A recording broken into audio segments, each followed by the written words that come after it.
Le grand commerce désigne les échanges entre marchands venant de plusieurs parties du monde. Les marchandises principales étaient des tissus, des draps, des produits luxueux, des produits alimentaires et des minerais.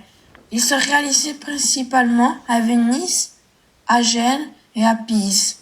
Le grand commerce augmente la production et permet d'obtenir des produits qu'il n'y a pas eu l'on l'habite dans d'autres régions du monde. Par exemple, les drapiers participent au grand commerce en échange ses draps contre d'autres produits dont il a besoin. Un drapier est une personne dont l'activité est de fabriquer des draps et de les vendre. Au Moyen Âge, cette profession est exercée entre autres par les riches corps de marchands. Ceux-ci organisent la production du tissu en contrôlant plus ou moins toute la filière de production textile. Les drapiers achètent le tissu des tisserands. Premièrement, ils donnent le tissu à un lisseur. Le travail des lisseurs est d'enlever les nœuds et adoucir le tissu grossier. Ensuite, ils confient le tissu à un foulon qui foule les tissus au pied pour lui donner plus de corps.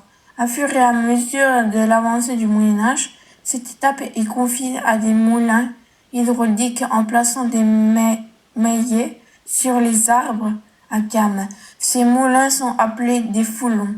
Finalement, le drapier est teint. Le tissu est délicate qui donne une grande valeur ajoutée au produit, puis fabrique le drap.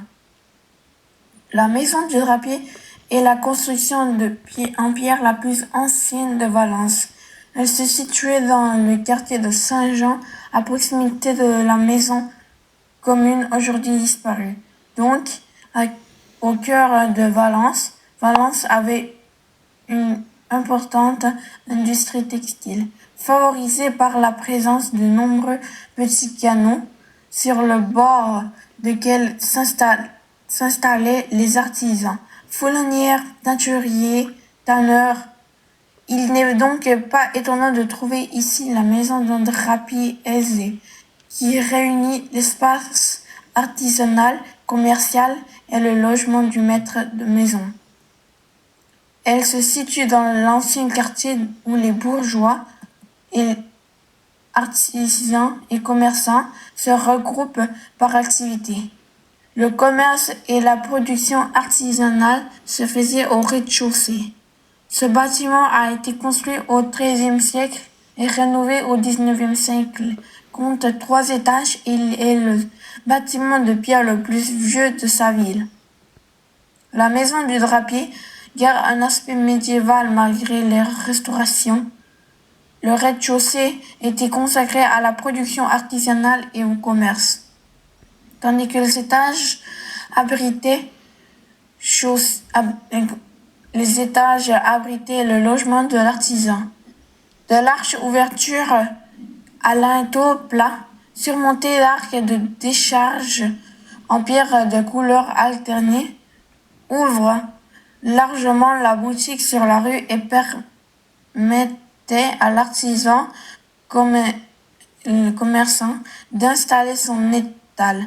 Le premier étage, étage nord, présente 2 grands baies géminées accolées couvertes en arc légèrement brisé.